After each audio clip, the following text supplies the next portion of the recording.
Blacksmithing, basically, it's working hot iron, and it comes from, the iron is a black metal. When it's done, it's black, and we are smiting or smithing it. So blacksmithing, smiting the black metal. If someone's working a metal that's gold, it's goldsmithing. Silversmithing, redsmithing is working copper. Blacksmithing is working hot iron. Is a forge. Each of these things is a forge. Okay, they're all a little bit different because I don't like having people thinking that there's only one way a forge can be. The bellows, this particular bellows was created entirely out of scrounged materials, but it's a piece of 14th century technology. It's a double chamber bellows. The bottom chamber pumps into the upper chamber. The upper chamber dispenses the air out to, in this case, the forge in a fairly even fashion. So it gives a steady blast, and it's very nice.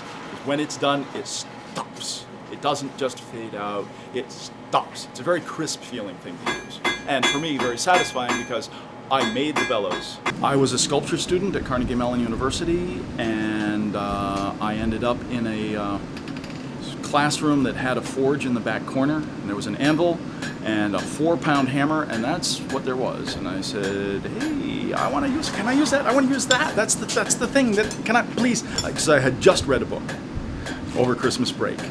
And the guy says, all right, well, here, you turn it on like this, you press this button, the spark makes it go, good luck. And that was my lesson at school and what I could remember from the book.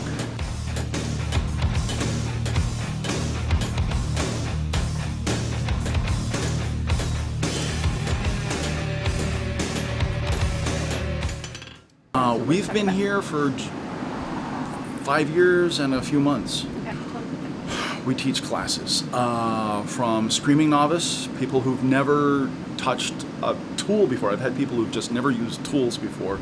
I get people that are in the trades, in the construction trades, and I just have to break old habits. But we'll start you from making an S-hook, something on this order. Yep.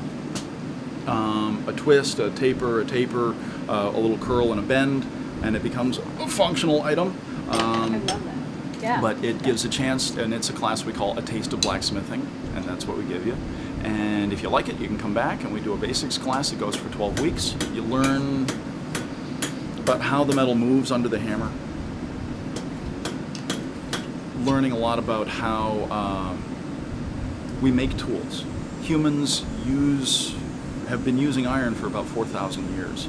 Made these like nail things, and we're gonna put them into tongs. Okay. So what this is here is the inside bit there, and so it can open and close. And then later today and the rest of tomorrow, we're gonna be making the rest of this. All right, open smithy is when our students, and for that matter other smiths who are away from their own equipment, can come in and use ours at an hourly rate, and they can work on their own projects. Sometimes they're just working on stuff that they've done in class, and other times it's projects of their own ideas. Sometimes what happens is a coworker sees the S-hook they've made and won't give it back, so they have to come back and make their own again. That's happened. But it's a chance to play with fire and play with hot metal and do stuff at your own timing with your own speed and get stuff done, learn stuff. A class usually has 4 students maximum. So I've got one teacher, 4 students. Our very introductory classes will sometimes have as many as 8 students, and we'll have 2 instructors. So we try to maintain that 4 to 1. So you get enough attention so that you can learn something and actually get something made. I'm actually a computer programmer, so I sit behind a desk all day. I was poking around the internet and I saw these classes available, so I thought I'd give it a try and see how it's possible to bend metal, heat it up and bend it and make things. Right now I'm making like a bottle opener that has a dragon head on the end, which is actually the piece that opens the bottle, and then as a decoration on the other end there's a leaf form to finish off. I was in the Air Force for 10 years. I got retired last year, and now I'm a full-time college student learning how to train service animals. They will be using psychiatric service animals and emotional support animal training. I wouldn't mind opening my own business. I decided to do this blacksmithing class on a whim. I went to the Topsfield Fair when I was a little kid and got the nail that most likely one of Carl's friends had made, and ever since then I always wanted to try it, and I decided that today I'll be making the interpretation of a candle holder. I'm using a square piece of stock that I'm going to round out the edge and flare out to make kind of a tail, and I'm going to lengthen out the top piece and put a dish on it so it can hold a candle. We teach classes just about every day of the week. Evenings, daytimes, homeschoolers will go as young as 11. If I just make stuff, then I'm competing with Pakistan, Taiwan, Japan, whoever's doing the cheap work these days. Teaching, you can't do that overseas. You can't do this online and learn smithing. You've got to come here and learn to do it yourself. Okay, that's one of our Google ads is make something real. As a lot of our people are programmers, they spend all the time with the keyboard, tick, tick, tick, tick, tick, tick.